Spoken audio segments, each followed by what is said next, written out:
మాట్లాడారు. పోతిన మహేష్ విజయవాడ వెస్ట్ లో జనసేన పోటీ చేస్తుందని చెప్పారు. ఆయన టీడీపీ నేతలు టికెట్ ఆశించడంలో తప్పు లేదు. ఉమ్మడి పొత్తు సీట్ల గురించి ప్రచారం జరుగుతోంది. అలాగే టీడీపీ జనసేన అద్భుతమైన సమన్వయంతో ముందుకు వెళుతున్నాయి. తాడేపల్లి సభకు భారీగా జన సమీకరణ చేస్తున్నారు పోతిన మహేష్. దీనికి సంబంధించి TV9 తో ఆయన ప్రత్యేకంగా మాట్లాడారు. విజయవాడ వెస్ట్ లో జనసేన పోటీ చేస్తుందని, టీడీపీ నేతలు టికెట్ ఆశించడంలో తప్పు లేదని అన్నారు. ఉమ్మడి పొత్తు సీట్లపై విష ప్రచారం జరుగుతోందన్నారు. టీడీపీ జనసేన అద్భుతమైన సమన్వయంతో కలిసి ముందుకు వెళతాయన్నారు పోతిన మహేష్.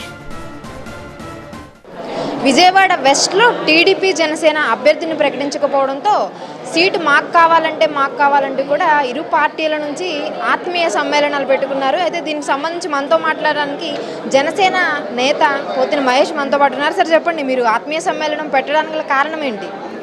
ఇవాళ నడిచింది ఆత్మీయ సమావేశం కాదు. వారికోస్ వెయిన్స్ వ్యాధికి కేవలం 30 నిమిషాల్లో చికిత్స. కాల్ చేయండి 9989527715.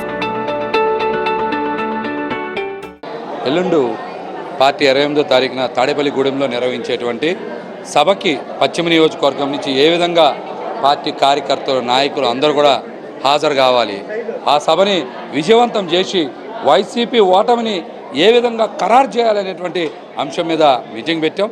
అందుకని ఏ విధంగా ఇక్కడి నుంచి అరేంజ్మెంట్ చేయాలనేటువంటి మాటతో పాటు ముఖ్యంగా గత 2 రోజులుగా మా పార్టీ అధ్యక్షులు పవన్ కళ్యాణ్ గారి మీద కొంతమంది కావాలని వైసీపీ ప్రేరేపిత జగన్మోహన్ రెడ్డి గారి డైరెక్షన్లో సజ్జల రామకృష్ణారెడ్డి గారి నేతృత్వంలో సోషల్ మీడియాలో విస్తృతంగా విషప్రచారం చేస్తూ ఉన్నారు.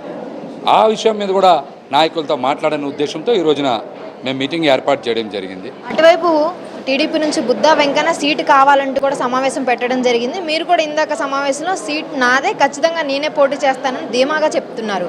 సో ఏంటి అసలు మీకు చెప్పేశారా బ్యాక్గ్రౌండ్లో సీట్ కన్ఫర్మ్ అని? బుద్ధా వెంకన్న గారు కానీ తెలుగుదేశం పార్టీ నాయకులు కానీ ఎవరైనా సరే సీట్ ఆశించడం తప్పులేదు. అది ఖచ్చితంగా ఆయా పార్టీ అధ్యక్షులను అడుగుతారు, వాళ్ళ అభిప్రాయాల్ని వెలుబుచ్చుతారు.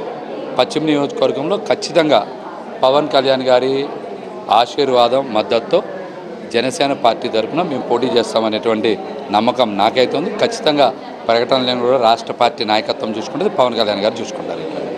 వెస్ట్ నుండి నేనే పోటీ చేస్తానని మీరు చెప్తున్నారు, కానీ ఇంకొక పక్కన వైసీపీలో మైనార్టీ ఉండడంతో మైనార్టీలను కూడా టీడీపీ జనసేన అభ్యర్థిగా ప్రకటించడానికి వేరే వాళ్ళని కూడా చూస్తున్నట్టు కూడా చర్చలు జరుగుతున్నాయి. మరి ఏంటి సంగతి? ఇవన్నీ 2-3 రోజుల్లో అన్ని ప్రశ్నలకి సమాధానం దొరుకుతుంది, మీరు చూస్తారు. సో మరి మీ గెలుపు పక్కా అంటారా? ఇక్కడ చూస్తారు కదా, 2 రోజుల తర్వాత మాట్లాడతా. అన్ని విషయాల మీద 2 రోజుల తర్వాత స్పష్టంగా మాట్లాడతా. మా పార్టీ అధ్యక్షులు పవన్ కళ్యాణ్ గారి ఆశీస్సులు సంపూర్ణంగా నా మీద ఉంటాయి. అన్నీ కూడా 2-3 రోజుల తర్వాత మాట్లాడతాం. ఇది ఓవరాల్గా చూసుకుంటే కనుక ఖచ్చితంగా విజయవాడ వెస్ట్లో నేనే పోటీ చేస్తాను, జనసేన జెండా ఎగురుతుంది. రాబోయే రోజుల్లో ఖచ్చితంగా టీడీపీ జనసేన కలిసి పనిచేస్తుందని కూడా ధీమా వ్యక్తం చేస్తున్నారు. కెమెరా పర్సన్ వెంకట్తో క్రాంతి, TV9 విజయవాడ నుంచి.